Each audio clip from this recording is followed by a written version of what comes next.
fun fact, when I got the audition for your role, I thought of you. No way. When I found out that I booked it, you guys want to know what I did? I went to Waba Grill. I got myself some food. What makes me want to cry thinking about it?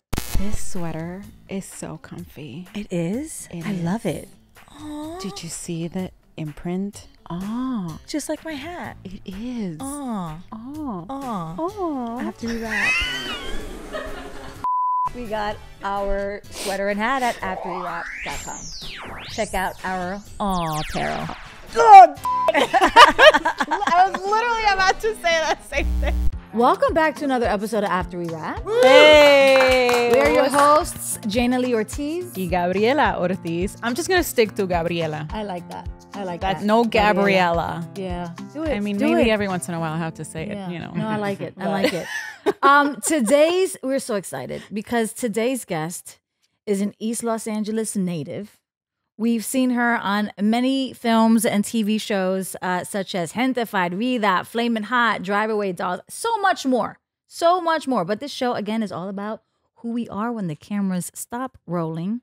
So let's dive in. Everyone, please welcome to the show, the fabulous, the vibrant, the talented Annie Gonzalez. Thank you for being here. Oh my God. Are you kidding me? I'm only on here, I'd like to say, because I was the one that was like, Jaina, that's crazy. You've had everybody but me. I know. Every time I would see her at an event, she'd be like, "Why haven't I been on?" I'm like, you don't like me? That's crazy because I'm really cool. Yeah. I'm kidding. No, I'm really happy to be here. If you know Annie, she is that an energy that you just constantly want to be around, want to sort of just. She makes you feel. It's this. You can't really explain it, but like you have this energy that makes people feel warm and welcomed and safe.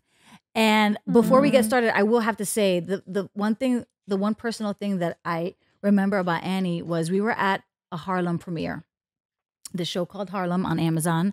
My friend Grace Byers, shout out Grace Byers, we got to have you on the pod one day.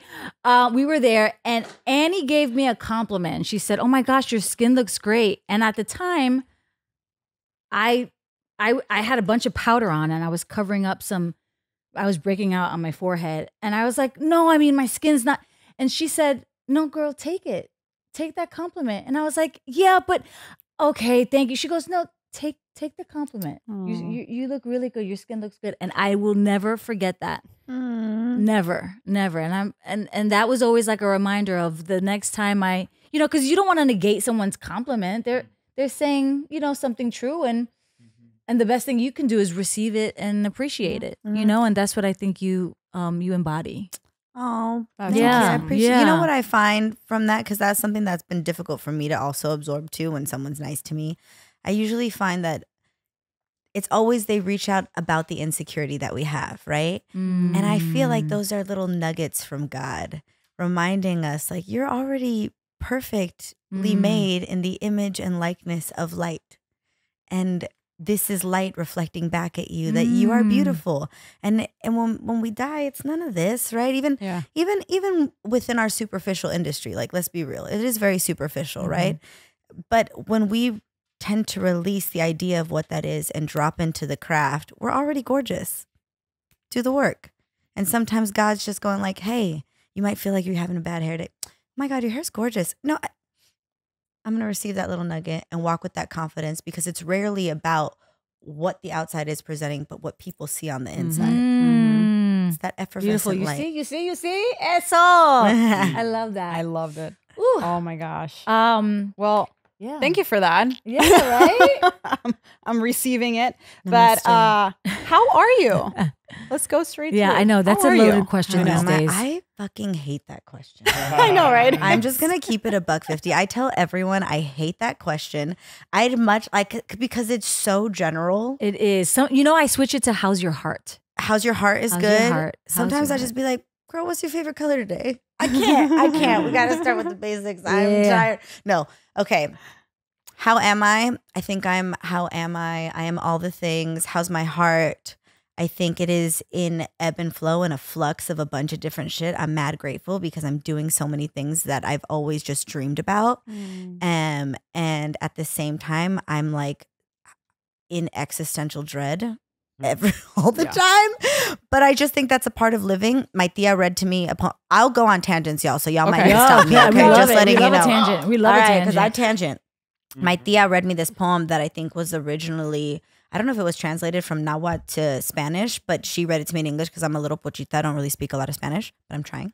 Anyway, basically the poem. Okay. Yeah. Okay, Spanglish You know speaker. what I mean? Spanglish. Me siento I muy call it bilingual, excited. receptive bilingual. Yes. Listen, and to be real, that's not the language of my ancestors. My ancestors were Mayan and Aztec, and they spoke Nahuatl and among other languages that completely got erased. So, you know, I'm learning the language of the colonizers, okay? No, just kidding. Kind of. Not really. Anyway, but in this poem, it talks about like life and life not being a thing that we need to solve or get right, but life being something that we weave.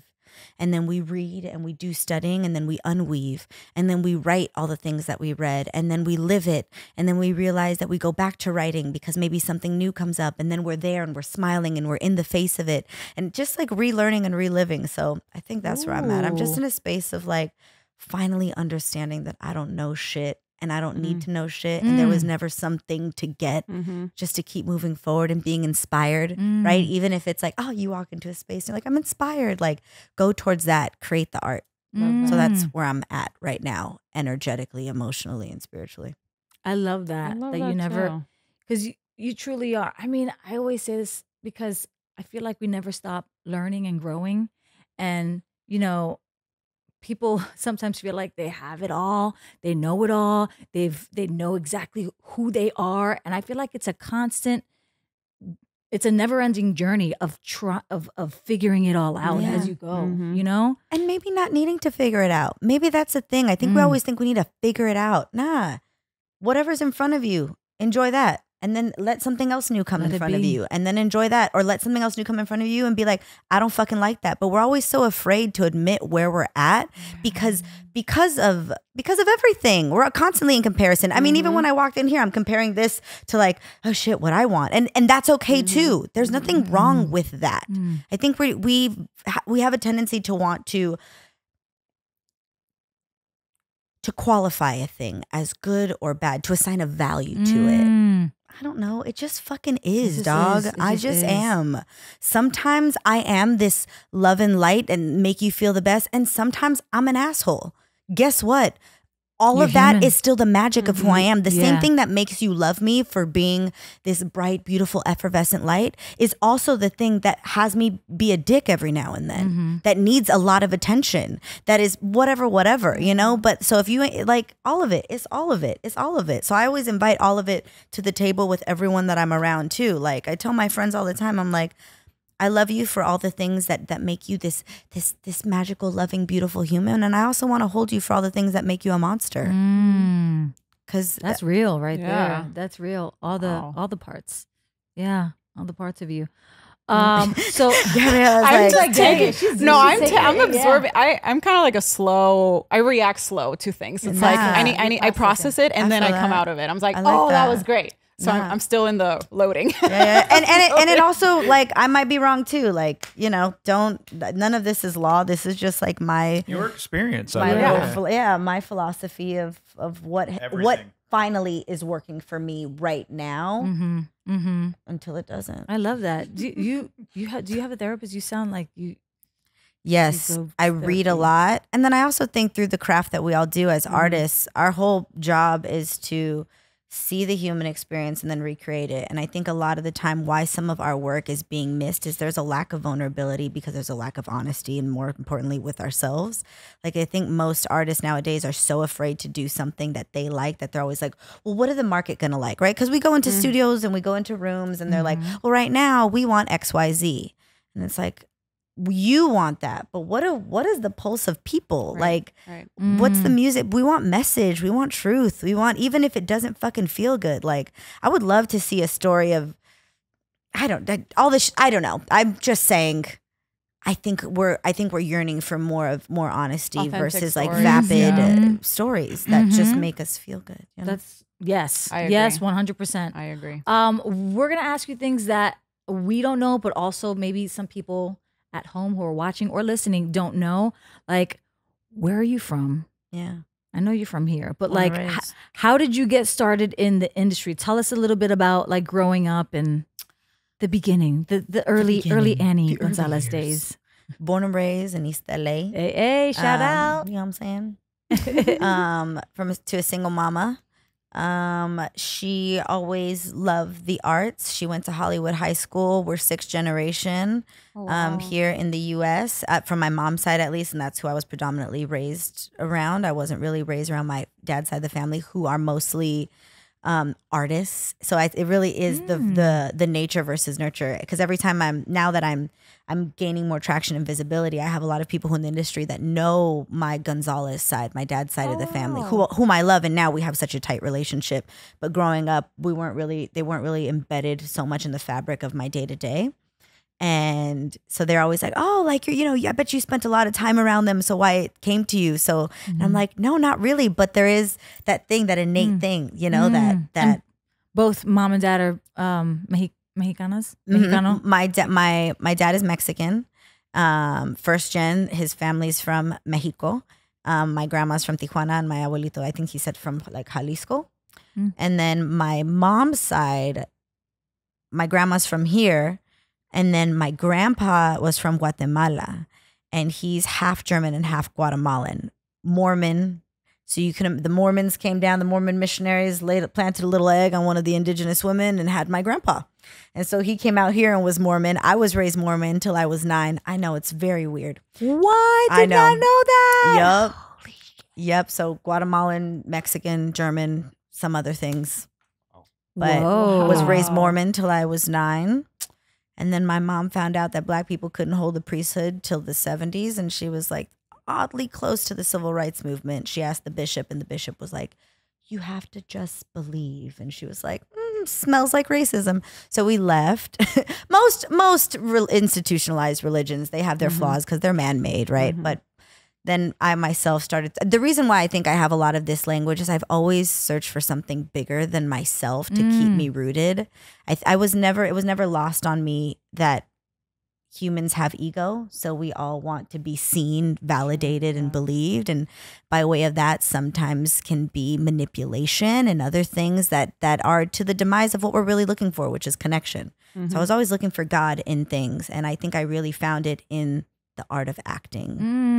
And even as a kid, my mom would be like, why do you like it so much? She's like, do you want to do it to be famous? I've never not known what I wanted to do. Like I would daydream in 1st grade, like one day I'm going to be an actress. I grew up on Bette Midler, on Barbra Streisand, on Gene Kelly, Fred Astaire. I was watching like Brigadoon and movies, black and white film from like the 40s and 50s. Like that's what I loved. So you can imagine a little girl from East LA singing, don't tell me not to live, just sit and putter. Like I was getting bullied. Oh my God. Yeah. Bullied like a mother. So my mom put me in private school when she could and figured out how to get grants. And I went to school in West LA, started professionally acting when I was 9 years old. Wow. They told me I was baby. Yeah. They were like, you're going to get 50 no's for every yes. So just, get ready. My first audition I booked. So I was like, yeah, this is what you talking about? Easy. But I do think that's the power of the law of attraction, right? Then you start to think like, if I think it's easy, then it's easy. Even the shit that's hard. Yeah. Like even the 50 no's, I'm like, oh, bet I already got one yes. So I'm ready for these 50 no's. And then I'm ready for the yes. And so I was always like, to me, the life that I lived at home was really difficult. So this never felt difficult. Even in the throes of what we're going through in the industry, I'm like, this is a part of it. This is it. Nobody's life is easy. And I read a lot of books on stoicism and just constantly philosophizing things that I'm like, well, in order to be great, you're going to fucking suck every now and then. Like if in order to be Judi Dench or, Meryl Streep, like you don't start there. You build that up.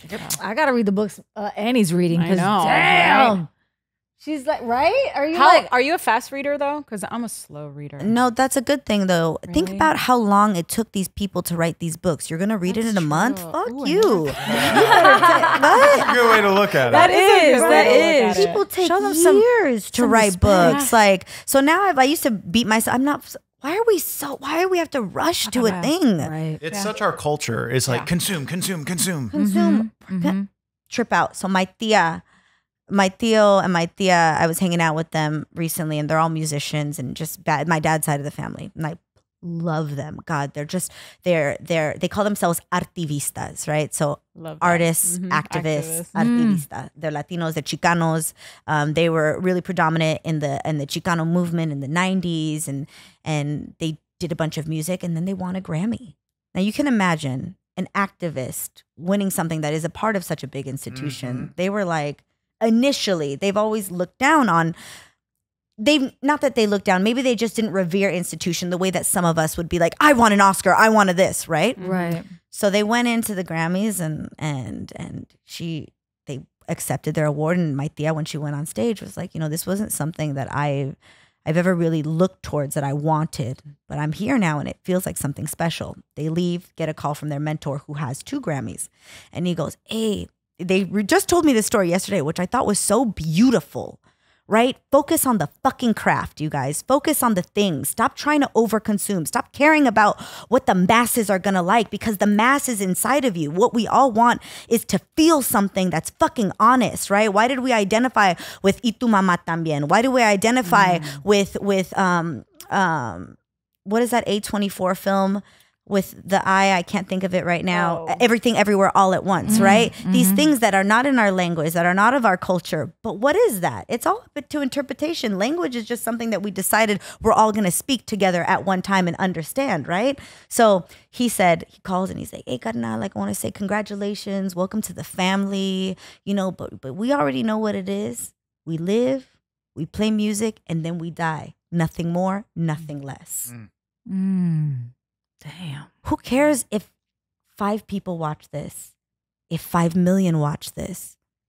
You're sparking something in someone. Art isn't something that is supposed to be good. It's not something that people are supposed to like. It's supposed to make you successful. fucking. It can't. Yeah. It's not supposed to like make so much money and like win all the awards and blah blah blah blah blah. And that's great if it does, because it'll help. But what it does, what our responsibility is as artists, is to make you feel. Now, what you feel thereafter, that's on you. I can't control. Right. If you watch my shit and you're like, you're fucking amazing, awesome. Yeah. If you watch my shit and you're like, bitch, you're trash. Awesome. Also awesome. Yeah. Because, so now great. Then what I would say, even if I met someone, I'd be like, great, what are you going to do about it? You want to act? Yo, I want you to show me up. I'm also the oldest sister. So I always am like, you think you're better than me? Hell yeah. I want to be inspired by that shit. Be better than me. Teach me something. It might not feel good in the moment. I'm not saying that I'm like this holier than that. Like, I can accept it. I'm gonna go home and cry about it. Yeah. But then I'm gonna be excited to be like, bet. Like, let's go. This is how you be the best. If I'm the best one in the room, I need to be in a different room. I want to know what you're reading, because I've been reading more. Send us your list. Yeah, send us your. Yeah. Have you started a book club? I should, honestly. You should. Yeah. People will be on that. We'd have so much fun too. You know what? I'm calling in more people who want to help create the infrastructure that I need, because I'm such a creative and I am not pragmatic at all. Like, to create like things. I'm calling that in universe. Whoever would like to help me set this up. Namaste. We bring it in. Namaste. And we release to the world. Okay. Yes. How did you get involved in? You said at age 9 you got into the entertainment industry. My mama. My mom, I mean, who I wasn't gonna be able to do it by myself. Was she like, this is what you're gonna do, or were you also interested in like, this sounds fun? I was begging her since I was a little girl, like, mommy, I really want to. She's like, girl, you need to learn how to read first. Like, learn how to read, and then we'll talk about getting you in. And she was supportive. Oh yeah, 1000%. She always wanted to be in the industry, but she didn't have that support growing up. And she saw my dad do it. She saw people around her do it. And then I came out the womb, I think, born to do this, to be an entertainer. And I think I do have a very healing energy about me. And I think that's a part of what people gravitate towards. Like, I'm a healer, like we all are, right? We're storytellers, we're healers. We keep legacy going, right? We can't do it alone. This is not saying just me. I need community to be able to do what I do. Right. So yeah. She's so proud of you. Oh yeah. My gosh. She is. Also, like, living through you, like, probably in a sense, you know. Yeah. And I do try and bring her in as much as possible. And while still creating healthy boundaries because we have to have those. And that's been fun. So fun. Boundaries are fun. See, and that's a lie. And we can be honest about that. All right. So what is your kind of switch gears here? What is your daily routine when you're working on a project, and how do you decompress after a long day on set? Ooh, daily routine. I try and wake up at least 2 hours before I have to be on set. I go to the gym. I find that if I don't dedicate at least the first hour to me, I'm not a full person. I feel that. And I see you've been working out. You've been posting them gym full body muscle pics. Yeah. Like I'll be trying, you know. That and then just like do my devotional journal in the morning, read a little 10 pages if I can get it in, and then go to work. Get to work. Yeah. But I've been trying to do that more so also when I'm not on set. So like every morning I've been waking up at like 6:30. I'll write in my journal. I'm in the gym by 7, and like because I'm find like, what do they say? Don't dress for the job you have, dress for the job you want. So like I try and live my life every day. Are you an early riser? Yeah, for the most part. Sure, you're like super productive. You get all the things done like before 9, 10 o'clock. Like I try to, so that by that time I'm like can just get whatever stuff I need to get done. I don't always like it, like but I do know that it's helpful for me because I have so many people that call upon me just throughout the day, like, can you help me with this? And I do love my community, so I try and show up as much as I can. So I find to not feel resentful to them or to myself. Let me take what I can have for myself, for me, and it's early in the morning. Okay. Jaina gave me one of the best advices. Work as if you're working already. The moment she said that, it like triggers something in my brain of like, oh my God, that makes sense. So I'm really now shifting my daily routine, getting up. Hey, I was at the gym at 8 this morning. I would have never done that last year. Yeah. But now getting to understand the benefits that it comes from, doing that. And it's not just like, oh, I got up early and I was at the gym. No, it's just because it's good for yourself. And then you're able to be good to others. Yeah. So Yes. I love that. Thank you. Yeah. I always think of you. All right, girl. Oh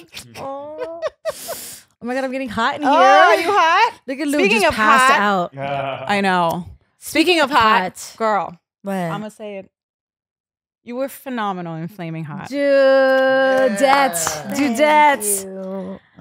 I was like the supportive wife. I'm just like, what a. I mean, sorry. I love that movie.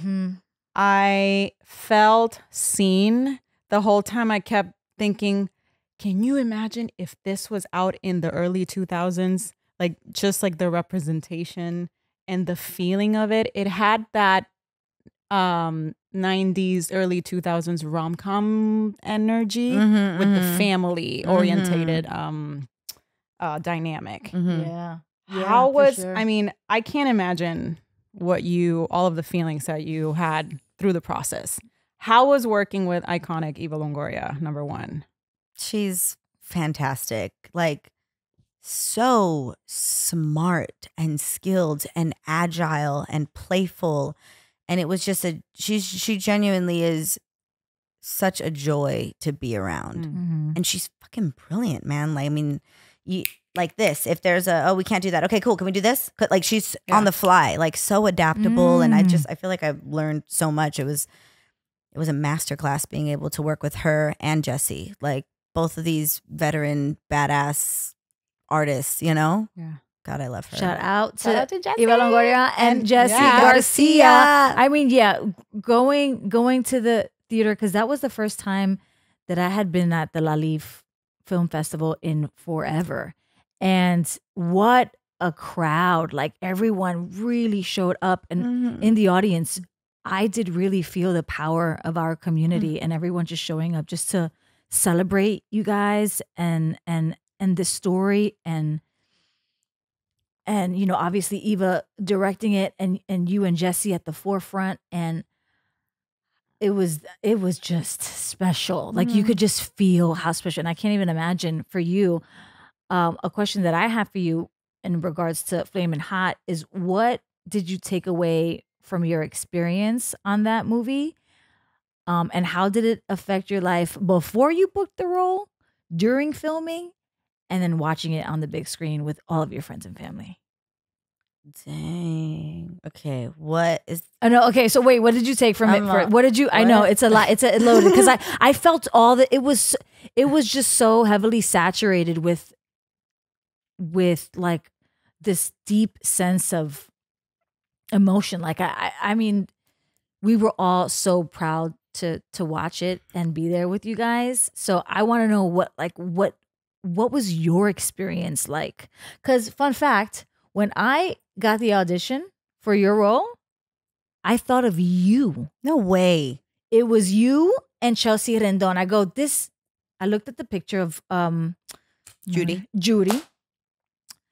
And I was like, I'm not right for this, but I know who is. And I swear it was you.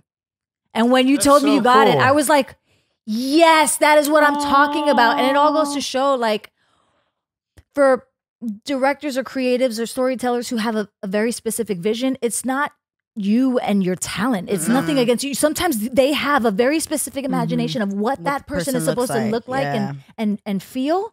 And that is what I felt when I thought of you. I was like, and then when I found out, I was like, that is what I'm talking about. Because I remember you were like, yeah, we're about to film it. It was before you had booked it, before you started filming. And then I saw you after it already came out. So what was all of that like before, during, and after? You know, when I got the audition, I knew it was me. Yes, that's what I was talking about. There's I don't feel that about a lot, but there's certain things that I was like, oh, I'm gonna do this project. You know, there's like I'm telling you, there's a knowing that once you get a little closer to your higher thing, you understand. And like I felt the same way with Gentefied. I was like, I'm gonna be on that show. Like I knew Vida, because it was between me and Chelsea on Vida, and obviously when she booked it, I was like, I watched it. I'm like, oh yeah, no brainer. But I also knew I was gonna be on that show. Like there was just certain things that you're like, oh yeah, this, and you start to like have fun with the fact that like, oh yeah, I watched this thing. That makes sense that it wasn't me. How exciting! And then you're able to kind of have more of it. You look at it more from the lens of a producer and what works and why it doesn't. Then you're able to look at yourself, which is kind of weird and fucked up, but in a way that you're like, this is just a vessel that I get to play with. So I get to gain weight for a role or lose weight or all that to say, before when we were in the audition process, in my head, there was just no way that it wasn't me. Like, I know this woman. This is my tia. Like, I grew up with her. I understand the sensibility. I understand how on paper it could be easy for people to fall into traps.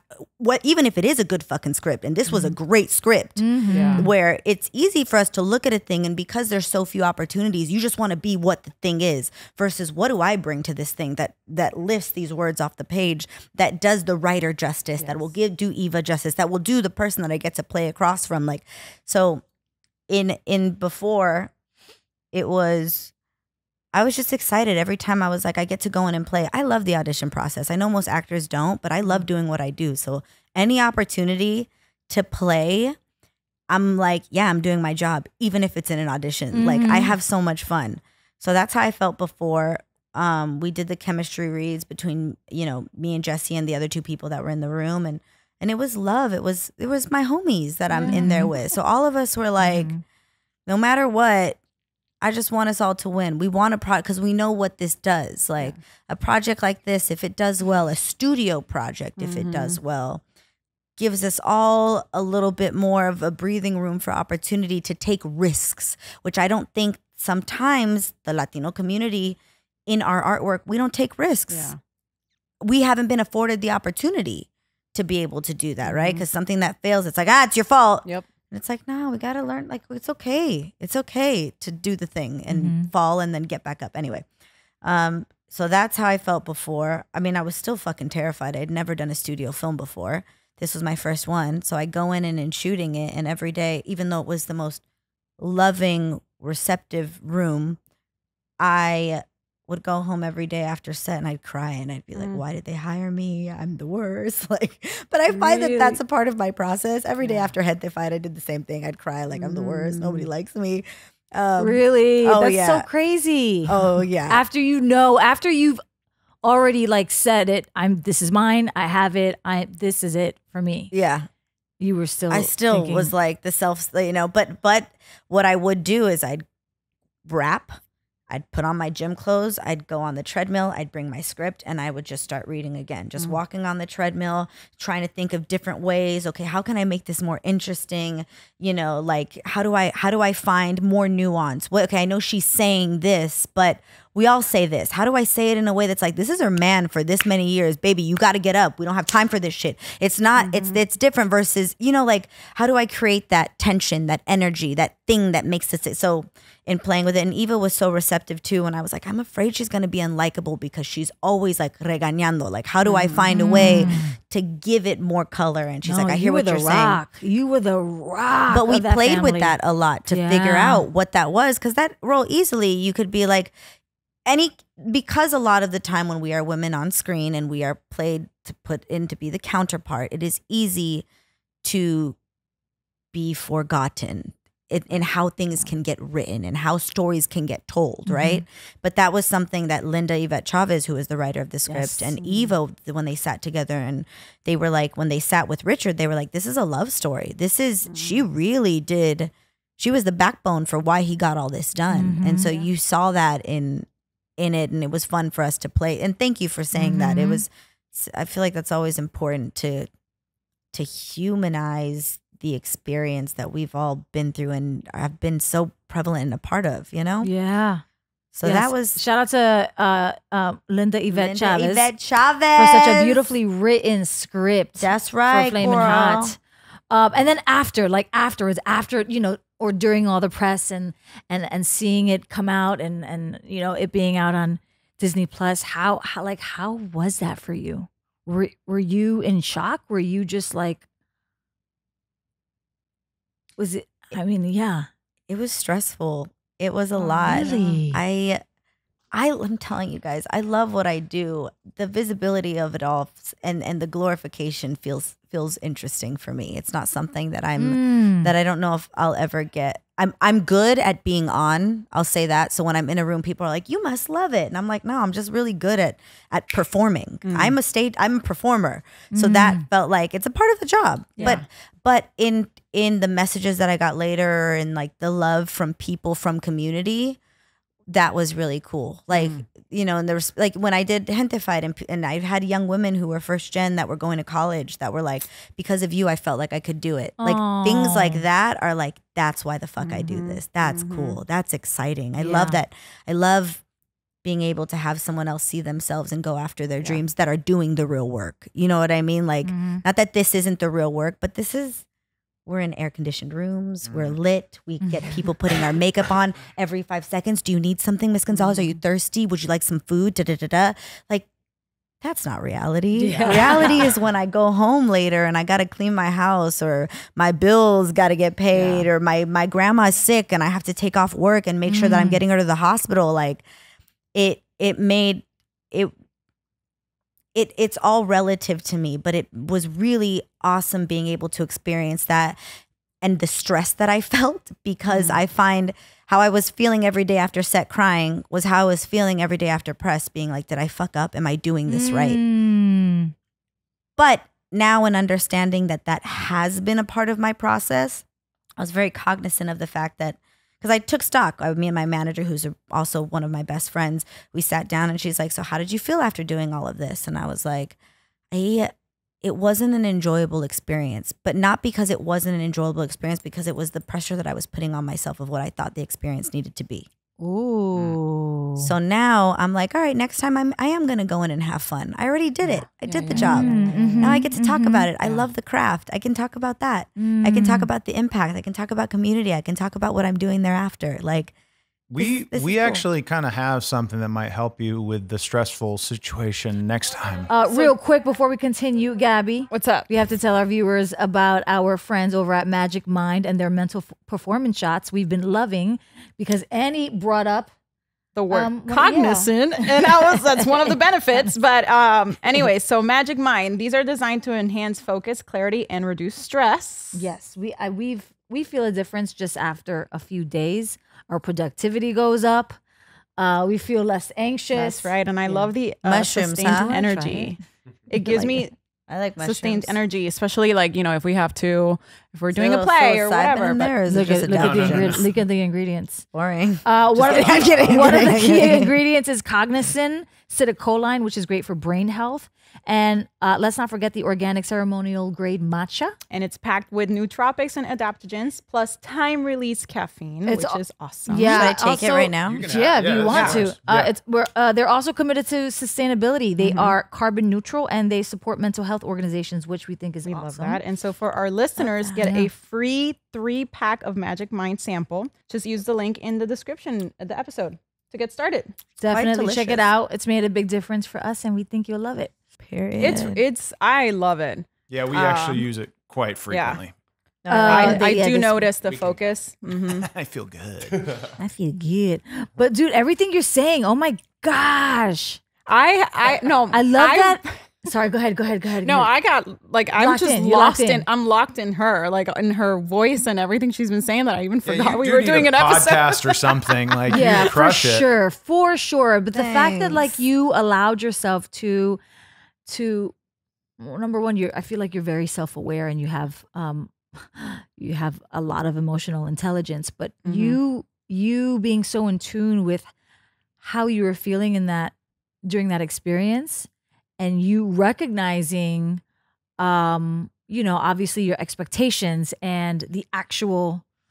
But what I appreciate too about is your honesty of saying that I didn't enjoy it. And I think we do in those situations as actors in big situations like that, we do put too much pressure on ourselves, but it's hard not to. Yeah. And also too, I think people, when I booked this, the person that it was me and her going in the room, for better lack of words, against each other, right? Yeah. When she found out that I booked, she got the call and then I got the call, and she was so sweet. She called me immediately and was like, "Oh my God, what are you doing? How do you feel? Like, are you going to be celebrating with your family? Like, what are you doing?" And I go, my home life growing up was not a place that I felt celebrated in. It's not good or bad. It just was the experience that I had, right? So when I found out that I booked it, you guys want to know what I did? I went to Waba Grill. I got myself some food. What makes me want to cry thinking about it? I sat in a parking lot and I just ate looking at the sunset. And I was like, I want this to be mine. Yeah. Like, I worked so hard. People don't know how much it takes to even read these books, to do the things, just to feel good as a person, right? Fuck the actress. Like that's what y'all see. Me, I'm sensitive. I cry every day. We feel shit and we don't ever talk about it. And I think we should. Well, that was your moment. That was your moment. And we feel like we're obligated in our lives and in this culture to share every moment. And I was listening to a podcast recently and someone started telling a story and they were like starting to share a memory. And it was so cool because this person in mid-conversation stopped themselves. And this is the first time I've ever seen this happen, especially on a podcast. And they were like, you know what? I'm actually not going to share that because that's my experience. And I'm like, damn, like that just hit me. So man, that's really cool. Thank you for sharing. Yeah. Thank you for sharing. Yeah. You know what I mean? Yeah. No, that's the first time I ever told anybody that, actually. I never told anyone that because I was always like, people are going to think I'm fucking weird. But I'm like, nah. No. That's beautiful. Real. That's beautiful. I know, right? Yeah. So reflecting on your career, what advice would you give young Latina actresses who want to make it, in quotes, in Hollywood? Louis, because he's like, Louis. Come here. Just sit down. Hi, Papi. You want to sit? Good boy. Louis. Okay. Good boy. What advice would I give? Don't worry about making it. Don't worry about making it. Are you good at do you like what you do? What type of acting do you want to do? There's so many different types. What type of shows do you want? This is what I always say. And you know this. There's procedurals. There's dramas, there's network, there's comedy, there's do you want to be on streaming, because those are all of these things. There's so many different types of acting. What are you privy to? What do you like to watch? Is the same thing that you like to watch going to be the same thing that you want to do? How do you identify with your craft? Yeah. Do you like the work or do you want the notoriety? None of these are bad. It's saying yes to. Do you want fame? There's not wrong to say that. If you want that, that's cool, mama. Want that. Or baby boy, whatever. That's nothing wrong with that. But I think we have to start getting honest about what we want. Right. Like that's okay. There's all this different type of bodies of work. Are you looking for money? You got into the wrong business, because it takes a long time to get that type of money, right? Like it takes a lot of work. There's so many things that you have to be okay with either saying yes to or saying no to about yourself.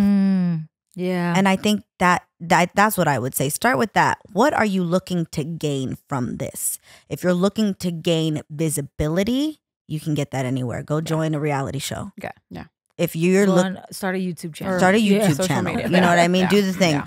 But really get serious about what you want. That's beautiful. That is, I love that.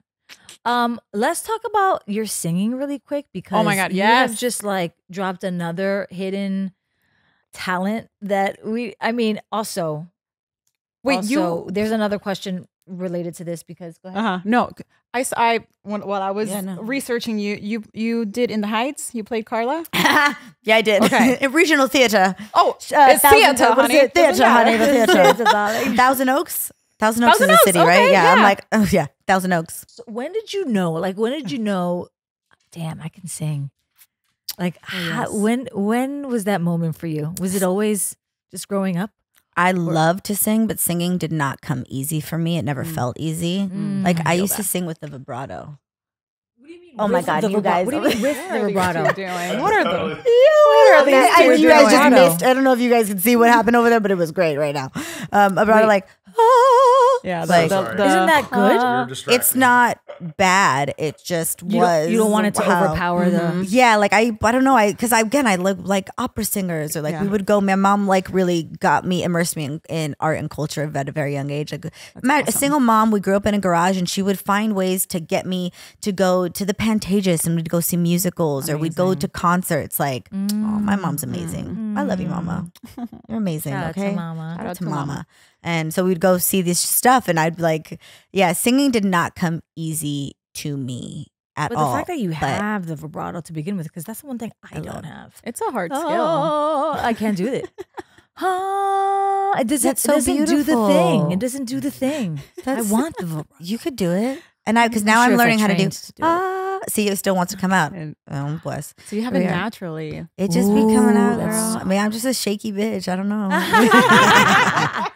I love it. No, but I love singing. I love songwriting. I've always written poetry. So songwriting was something that kind of came easy as a natural ability that I'm learning actually has structure, and there's more, right? Just honestly, anything that I've been good at, singing, dancing, acting, was a natural ability. But just because you got talent, you guys know there's talented fucking people that don't apply, and talent don't mean shit when you have someone who applies and doesn't have the natural ability. So now I'm learning to apply more of a structure to this thing that I'm so naturally good at. It's because I'm just trying to be the best, you guys. I really want that. Yes. You know. So you've done theater more, right? Other than in the Heights? I did high school theater, which is different, which is, you know, then I did In the Heights, and then I hadn't done theater for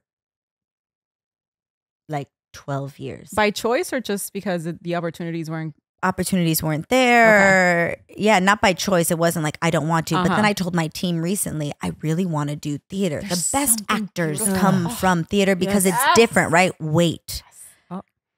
Christopher Rivas. Do you guys know who that is? Yes. Brown enough? Brown enough. Yep.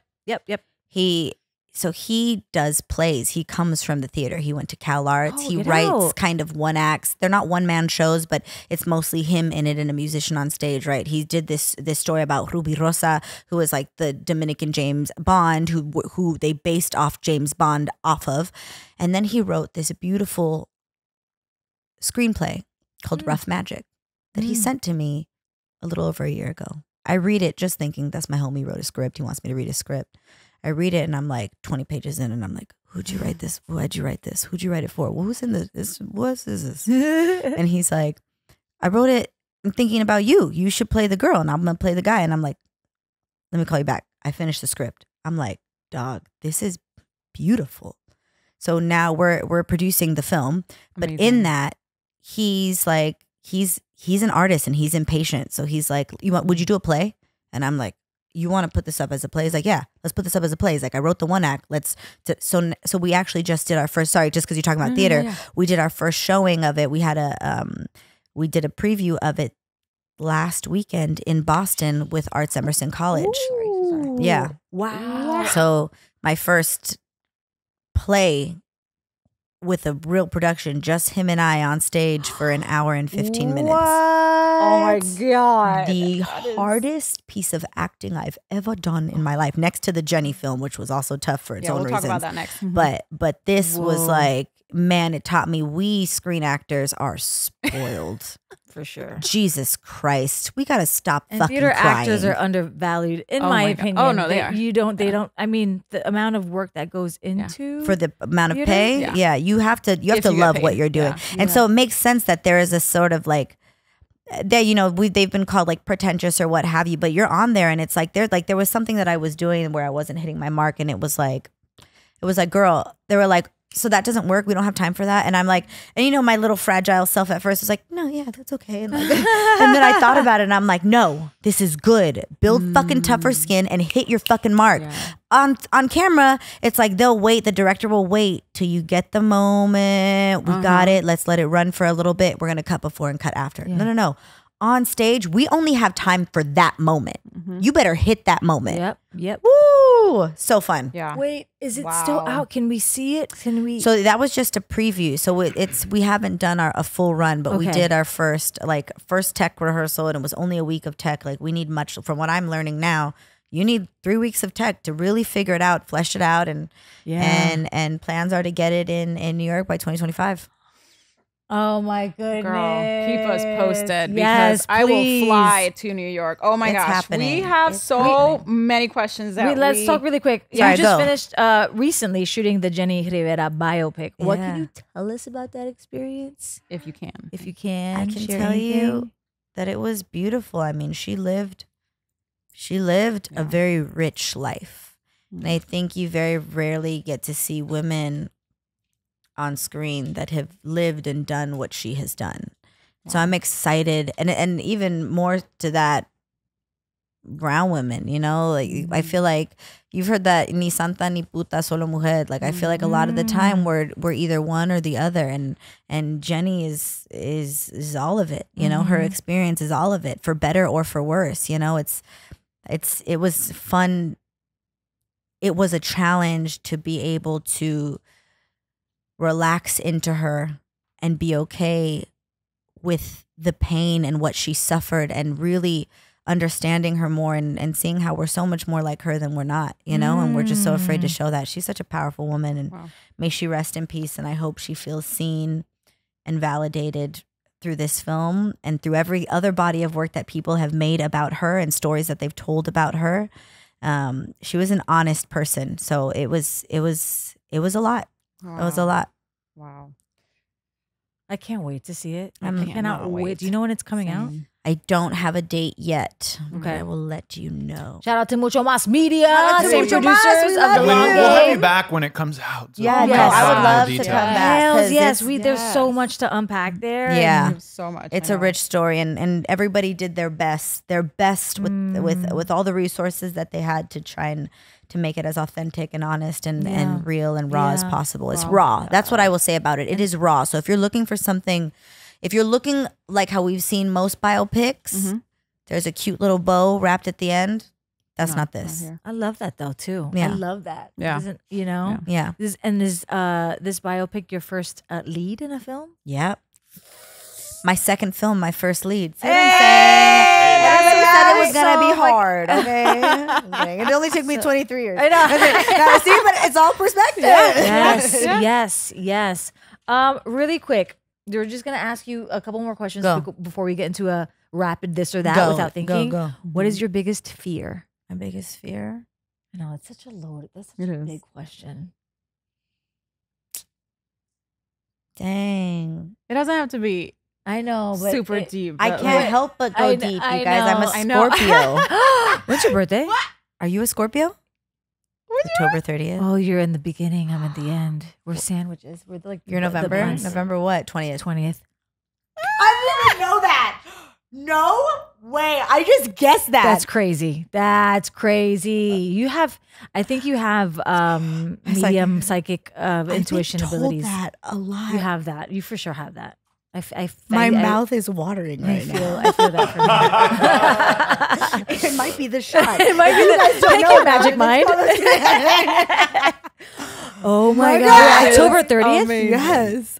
Oh, so right before. cool. Do you normally celebrate your your birthday with Halloween? I don't usually like to celebrate my birthday. Ooh. Interesting. Like a typical Scorpio, probably. Interesting. I don't know. Maybe not actually. I mean, yeah.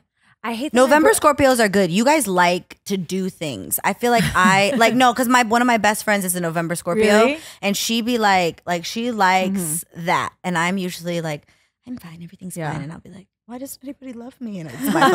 I know. Okay, we're all flawed. You know what I mean? If you were to be stuck on an island, what are 3 things you couldn't live without? We ask everyone. If I were to be stuck on an island, okay, my journal.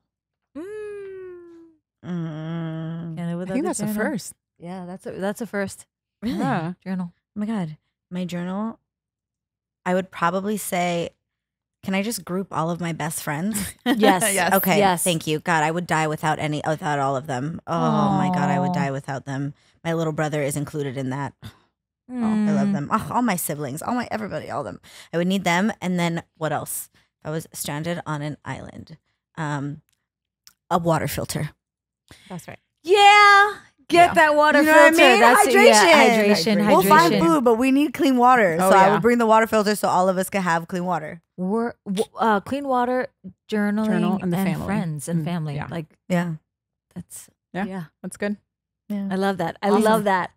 All right. This or that. Don't think about it. Okay. Stage acting or screen acting? Stage acting. Comedy roles or dramatic roles? I can't pick both. early bird or night owl? Oh shit! I'm not good with this, you guys. Oh my God. Night owl, so I can see the sunrise. Coffee or tea? Coffee. Homemade tamales or street tacos? Street tacos. Acting in TV or film? Film. Ooh, yes. Vintage Hollywood or modern Hollywood? Vintage Hollywood. Hells yeah. Cats or dogs? Dogs. Okay, now with a Latino twist. Pozole or menudo? Oh shit. That's crazy. That's rude, actually. Damn. I love menudo.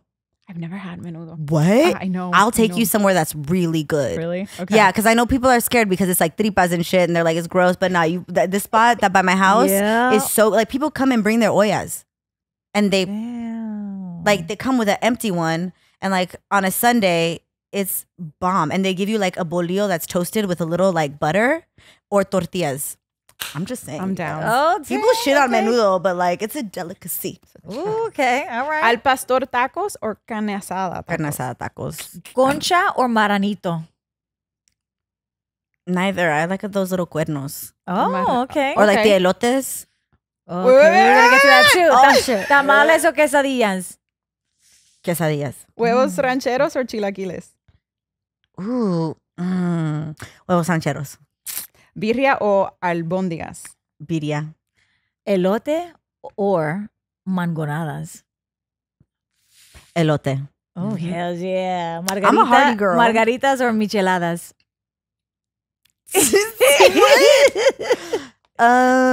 Probably a margarita. Yeah. Okay. You know what I noticed here on those I love mezcal. English Have you had speaking raicilla? or and then I go Have you into had Latino. raicilla? Oh, Raicilla? I noticed that. No. Okay, raicilla. Okay, there's tequila, there's mezcal, and then there's that's probably mine, you guys. It's all good. okay. It's all good. It's all good. Don't worry about it. Idiot. I thought I'd silenced it. No worries. It's okay. You're a busy woman. You know, people I'm wanna- mindful, but not all the time. You know what I mean? Really quick. Yes, of really course. quick before we wrap up, Annie, we just want to thank you again to our friends at Magic Mind. Yes, Magic Mind. Thank Don't you. forget, if you want to try Magic Mind, click the link in the description. Oh my gosh, right. I feel like this. I could have been just here. got started. I know. I could do this for another hour. We have to go, sure. but I feel like there's so many more questions that I have for you that I want to know. Also, I need the list of books you're reading, so I can sort of open up. I want to open up that portal. Yeah. There's so many that I've read, and I can just name 3 that have changed my life. All About Love by Bell Hooks. Anything Don Miguel Ruiz, The 4 Agreements, all of his list of books, right? He has one now, it's called The 5th Agreement. And and then Ryan Holiday. He's a writer that focuses on stoicism. And I just think I love his philosophy. And I just think my philosophy is a mix of emotionalism, stoicism, and just like community building. So it's all of it. You take what works for you at the time. Like I don't try and but all of it has really been helpful. And Conscious Loving. I can't remember the name of the author, but Conscious Loving is a really good book. It talks about like partnership and how we love each other and how we need to love each other. Okay. Ooh, I wrote them down. Annie, you're so freaking. This was was such a light. I know. You're so I mean, you said it before, and I was actually going to put that in one of the adjectives to describe you in the introduction, like the effervescent, but also the ability to share that other side of you, that the other side that also makes you. You know, just an all around beautiful human being with the good and the bad and the quirks and all your isms. Like thank you for sharing that with us and being vulnerable, and we are just so proud of you, and we're cheering for you, we're rooting for you.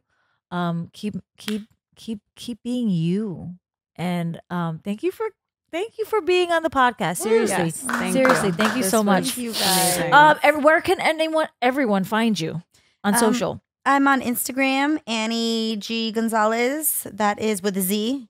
Everybody always messes it up and puts an S. S, right? yeah. Annie G and then another G Gonzalez. That's me on Instagram and Twitter. Nice. Thank you so much. Annie Gonzalez. Wait, hold on. Where can we see you next, or what any projects that are coming up besides the Jaina and Gabriella? Yes, I'm singing with a band now called the Neighborhood right. Orchestra. So the Neighborhood Orchestra is a beautiful collective of Los Angeles and just expats and natives and everybody that comes in and out that are just badass musicians that like to play like high life and jazz music, and they've adopted me, and they've been taking the songs that I've written in my home with my ukulele and made them gorgeous orchestrated songs. And so we're doing a couple shows. We have one coming up July 27th at Grand Performances, another one August 18th, right? I'm singing with them at a park in WeHo, and all that will be posted to my socials. We have more things like that coming up, and so yes. Look Annie at Gonzalez, you. everyone. Bravo. Woo! Thank you so Standing much ovation. for tuning in. See you next week on another episode of After We Wrap. Bye, everyone. Bye, everyone. Girl. Wow. I mean, I honestly.